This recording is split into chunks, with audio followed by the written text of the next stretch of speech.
اللہ الرحمن الرحیم۔ ہم لوگ علم الحدیث اسٹڈیز جو ہے وہ ہم کر رہے ہیں، اور پچھلے لیکچر میں تو ہم نے جسٹ ایک انٹروڈکشن اور ایمان کی کچھ احادیث کی اسٹڈی کی تھی۔ آج ہم اگلے ٹاپک پہ آتے ہیں۔ پہلے تو ہم نے ڈیٹیل سے دیکھا نا علم الحدیث میں ہے کیا کیا پڑھنا، اور ایمان کی کچھ حدیثیں ہم نے پڑھی تھی۔ آج ہم اگلی ٹاپک سے شروع کرتے ہیں، ایمان اور احسان۔ حضرت ابو ہریرہ رضی اللہ عنہ سے روایت ہے کہ رسول اللہ صلی اللہ علیہ وسلم نے ارشاد فرمایا، جو شخص اللہ تعالیٰ اور روز قیامت پر ایمان رکھتا ہے وہ اپنے ہمسائے کو تکلیف نہ دے۔ جو شخص اللہ تعالیٰ اور روز قیامت پر ایمان رکھتا ہو اسے چاہیے کہ اپنے مہمان کا احترام کرے، اور جو شخص اللہ تعالیٰ اور قیامت پر ایمان رکھتا ہے اسے چاہیے کہ وہ بھلائی کی بات کہے یا پھر خاموش رہے۔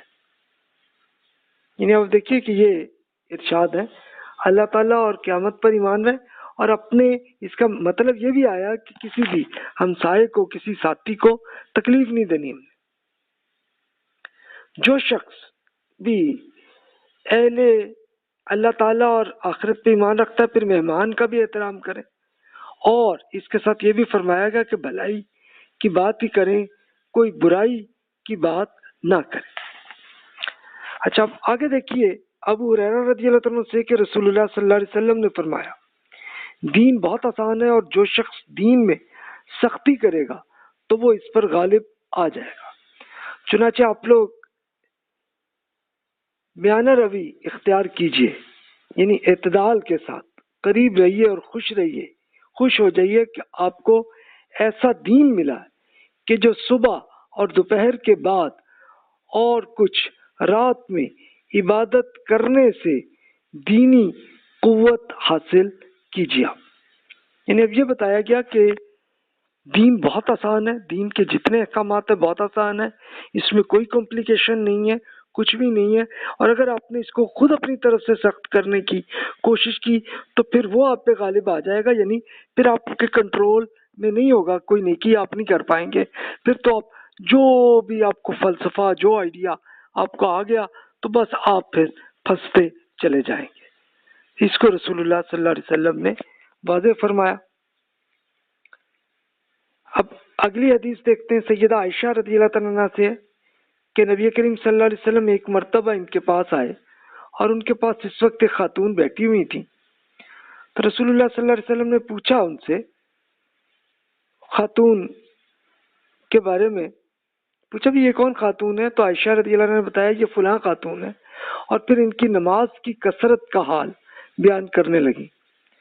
رسول اللہ صلی اللہ علیہ وسلم نے فرمایا بھی ذرا ٹھہریے اور دیکھیے کہ آپ اتنے اعمال کی ذمہ داری اپنے اوپر لیجئے جن کی ہمیشہ کرنے کی آپ کو طاقت ہے، اس لیے کہ اللہ تعالیٰ ثواب دینے میں کوئی تھکتا نہیں ہے جب تک آپ عبادت کرنے سے آپ نہ تھک جائیں۔ اللہ تعالیٰ کے نزدیک سب سے محبوب وہ دین کا کام ہے کہ جس کو کرنے والا ہمیشہ کر سکے۔ تب دیکھیے اس میں کتنی لاجیکل فرمایا کہ ایک خاتون بہت زیادہ عبادت، بہت زیادہ نماز پڑھتی تھی، تو رسول اللہ صلی اللہ علیہ وسلم نے فرمایا بھی بس آپ اتنا ہی کریں کہ جتنا آپ کے کنٹرول میں ہے، اس لیے کہ آپ تھک جائیں تو تب آپ کی عبادت بھی تب جا کے ختم ہوتی ہے، اللہ تعالیٰ کا ثواب آپ پہ، اللہ تعالیٰ کا جو اجر ہے وہ آپ کو ملتا چلا جائے گا، اس لیے آپ چھوڑ دیں اس کو، کیونکہ بہت زیادہ ایکسٹریمزم پہ نہ جائے۔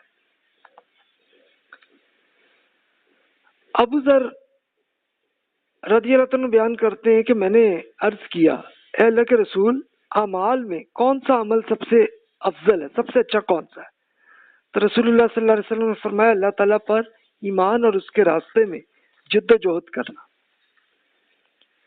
تو میں نے عرض کیا کہ جی کون سا غلام آزاد کرنا سب سے بہتر ہے؟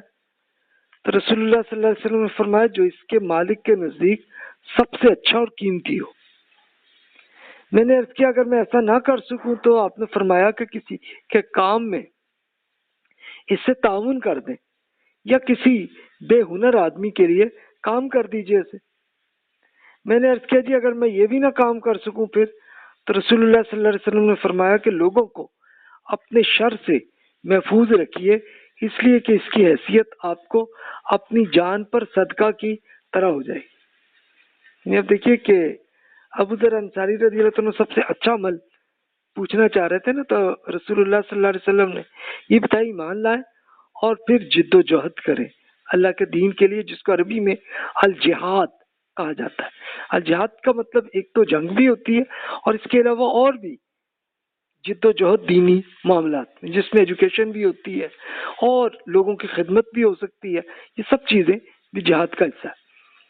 تو میں نے عرض کیا کہ بھی اب ابو ذر انصاری رضی اللہ عنہ نے عرض کیا بھی غلام میں آزاد کرنا چاہ رہا ہوں، کس کو کروں؟ آپ نے فرمایا جو سب سے اچھا ہو اور جو قیمتی ہے اس کو اب پہلے کریں، اس لیے کہ یہ رسول اللہ صلی اللہ علیہ وسلم نے ہر معاملے میں غلامی کو ختم کرنے کا ایک طریقہ یہ کیا تھا کہ بھی زیادہ سے زیادہ آزاد کریں، اور قرآن مجید میں یہی حکم ہے۔ انہوں نے عرض کیا جی یہ نہ کر سکوں تو فرمایا چلیں کسی کی آپ تعاون ہی کر دیں، کوئی بے ہنر آدمی ہے تو اس کا کام آپ کر دیں نا، تو چلو اگلے کو کچھ آمدنی مل جائے گی۔ اور کیا جی یہ بھی نہ کر سکا، فرمایا پھر اتنا ہی کریں کہ آپ کی اپنی برائی سے لوگ محفوظ ہو جائیں، تبھی یہ آپ کا صدقہ ہو جائے گا۔ تو ذرا دیکھیے کتنی لاجیکل ارشاد فرمائے۔